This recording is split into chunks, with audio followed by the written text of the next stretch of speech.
Gazette du Togo, une vision sur l'actualité togolaise et sur le monde.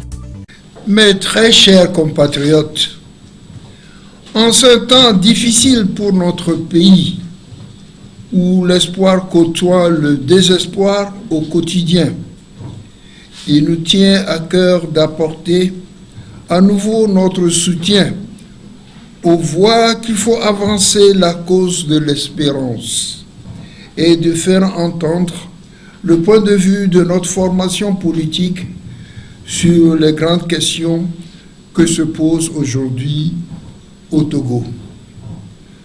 Nous exprimons nos soutiens infaillibles au peuple togolais.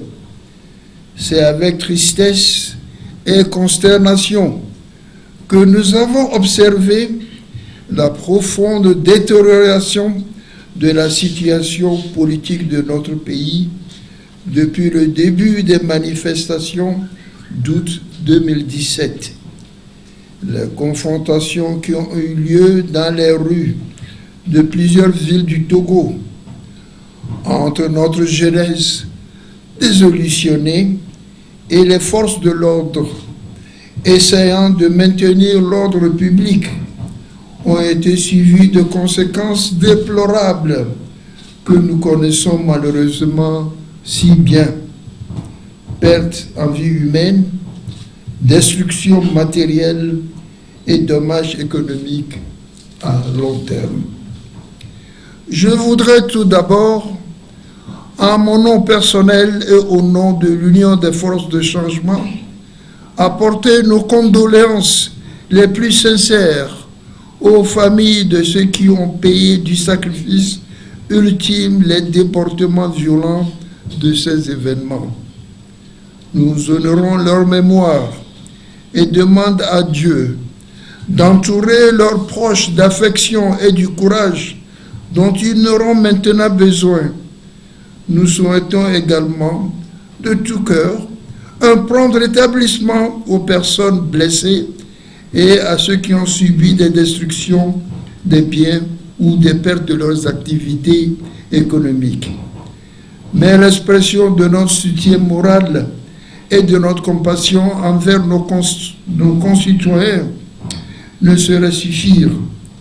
Il nous apparaît insuffisant pour la cause politique de s'approprier la souffrance quotidienne du peuple togolais et d'inciter l'espoir et l'énergie de notre jeunesse sans dessein pratique et clair et de leur offrir un futur meilleur et des solutions durables. Nous rejetons la violence et réaffirmons la démarche de l'UFC. C'est l'occasion pour nous de dire tout haut et fort, une fois encore, que nous déplorons la violence, quelles qu'en soient les justifications a posteriori. Nous sommes opposés à toute forme de compétition politique ancrée dans une culture de violence. Chercher à établir un rapport de force utilisant violence de masse ou persécution individuelle comme moyen de coercition pour forcer un adversaire politique à capituler dans le chaos ou l'humiliation qui ne mène qu'à la situation fragile et instable. L'UFC et ses leaders ont poursuivi toute leur vie l'idéal de résistance contre le régime du général Gnassingbé et Adema. Cette lutte a souvent été très dure et nous avons connu de façon très personnelle les conséquences de sa violence physique. Malgré cela, nous restons aujourd'hui, comme toujours, fermement attachés à un idéal de changement et de renouvellement démocratique au Togo. C'est la raison pour laquelle nous avons fait la démarche de nous engager dans un accord de gouvernement avec le régime en place en 2010. Accord qui, je le rappelle, demandait au RPT les mêmes concessions qui sont aujourd'hui, une fois encore, réclamées par le peuple dans la rue. C'est également la raison pour laquelle nous avons continué à travailler avec abnégation sans les outils que nous avons souhaité, à faire avancer petit à petit la cause que nous aurons souhaité du bien-être économique du Togo et des Togolais et des Togolaises. Nous assumons le bilan décevant de l'accord RPT-UFC. Mais nous ne sommes pas aveugles. Force est de constater que le régime a contribué à travers ses calculs politiciens à court terme à saper les fondements de cet accord de gouvernement, le rendant ainsi partiellement inopérant. Malgré ces manquements, nous avons fait le difficile choix de rester fidèles à notre engagement, conscients du fait que cet accord a essentiellement permis une décrispation du climat politique et un renouveau de la confiance de nos partenaires extérieurs. Il est donc regrettable de constater qu'en autant, à ce moment historique, la capacité fédératrice qu'il portait en lui, le régime RPT-UNIR a planté les graines du désespoir et des instabilités qui risquent maintenant à nouveau d'enflammer notre pays. Sur le pouvoir en place, ignore tout longuement cette contestation légitime. Le contexte politique n'est pas le même pour l'opposition. Cependant, nous devons aussi reconnaître que la situation et le contexte politique de notre pays ont changé et que rien ne justifierait aujourd'hui un recours irresponsable à la violence. Nous avons déjà erré sur ce chemin sans issue et ne mène à rien de bon. Les fondations de la démocratie que nous cherchons à bâtir ensemble ne peuvent se construire que dans un processus consensuel et évolutif. Bien sûr, celui-ci n'exclut pas les mouvements de revendication populaire et pacifiques qui ont leur place dans la vie d'une nation en mouvement. Le droit des manifestations publiques et la liberté d'expression des individus doit être protégée et nous appelons, comme nous l'avons toujours fait, le gouvernement à la retenue et au strict respect des libertés fondamentales. Mais les forces d'opposition doivent avoir le courage de faire avancer la cause du peuple togolais sans se laisser prendre en otage par le cycle de violence. Nous devons avoir le courage de dénoncer fermement les incitations à la haine véhiculées par certains de nos militants, notamment à travers les réseaux sociaux, de même que les actes de violence qui ont été commis au cours de ces manifestations. Nous souhaitons tous qu'une alternation politique voit enfin le jour au Togo.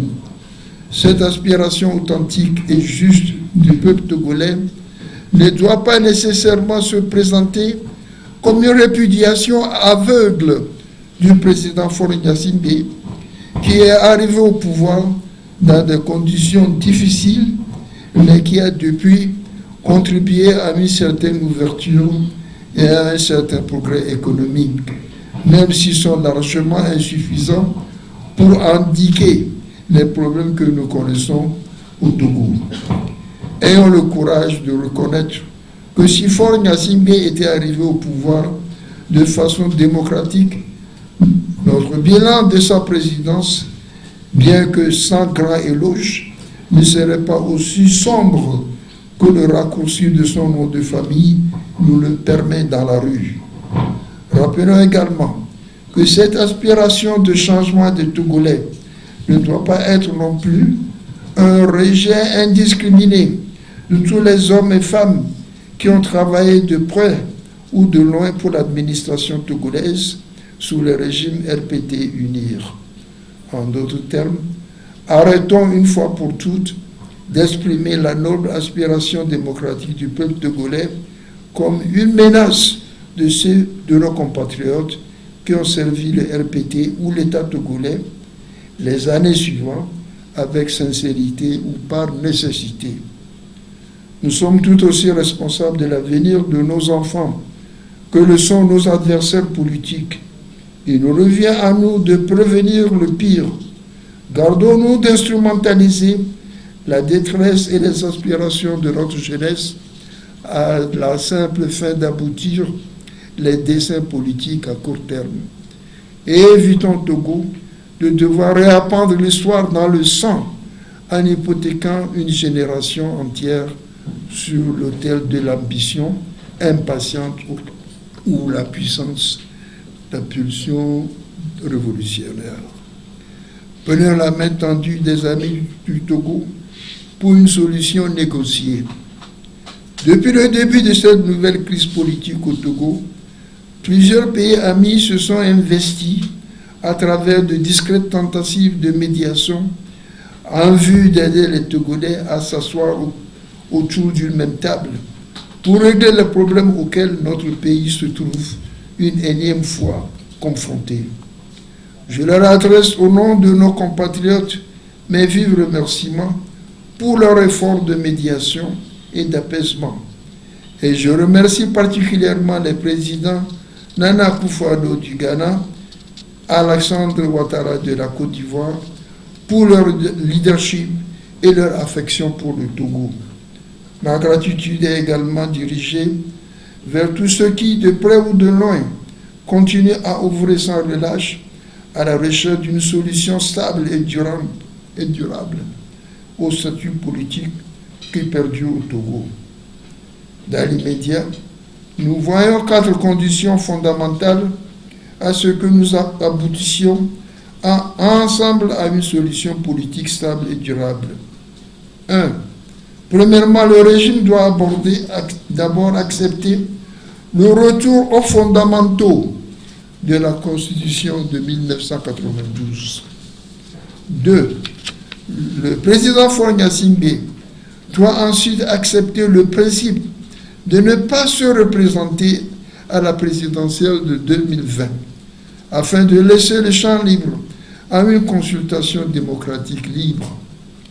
Il en ressortira grandi tout en évitant ainsi de vivre le sort personnel et collectif dont plusieurs pays africains ont déjà vécu l'exemple tragique.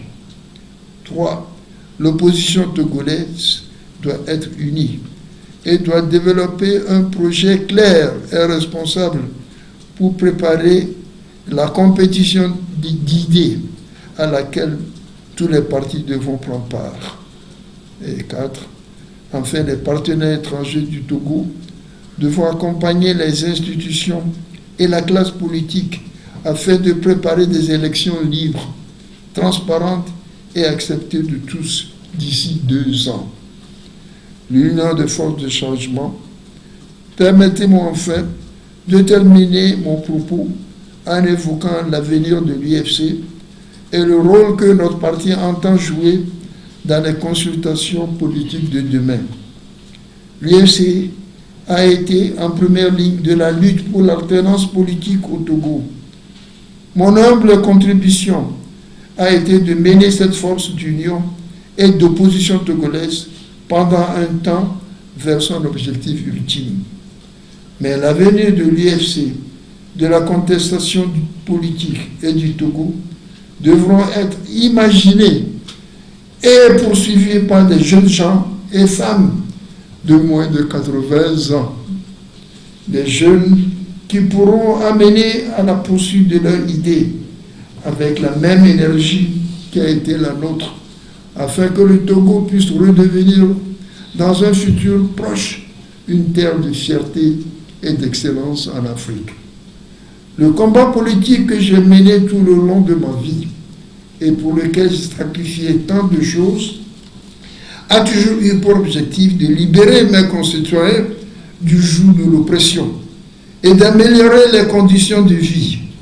Je n'ai jamais dévié de cet objectif sacré et je laisse à l'histoire cet implacable mais juste comptable de soin de porter un jugement sur les choix que j'ai été amené à faire pour le bien de notre pays.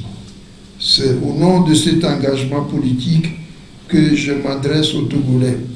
Au moment où le peuple togolais exprime si fortement sa soif de changement, pour vous dire que je me tiens à vos côtés dans ce noble combat pour l'alternance politique. À mes compagnons de lutte et à la classe politique dans son ensemble, je voudrais dire que le temps des postures et des déclarations fracassantes est éculé. À ce temps doit succéder celui de la vérité et du courage, celui de reconnaître les limites de certaines stratégies et celui de travailler fermement vers un compromis acceptable par tous. Au président de la République, je voudrais également demander le courage d'ouvrir ce combat d'homme, son cœur d'homme, d'entendre la voix de son peuple qui est dans la rue, même lorsque celle-ci est dissonante, et d'y répondre. L'occasion vous est offerte de rentrer dans l'histoire en créant les conditions pour un changement pacifique du pouvoir au terme de votre mandat.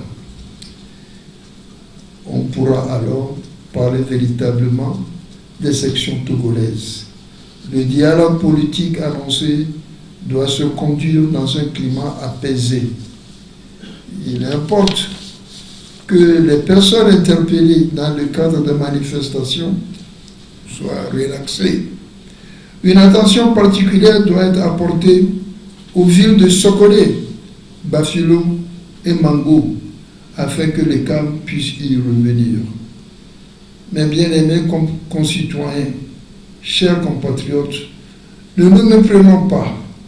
Le véritable combat pour l'émancipation de notre pays est encore devant nous. C'est celui de la lutte contre la pauvreté et l'indifférence. Seule la libération économique de notre pays pourra redonner fierté et dignité au vaillant peuple togolais. Je garde une confiance sans faille dans la générosité et le génie créateur de notre peuple, et je suis reconnaissant d'avoir pu apercevoir de mon vivant le haut de la colline d'où brillera notre génération. Que Dieu bénisse le Togo. Ah, gloire, ah, gloire, ah, gloire, Badja.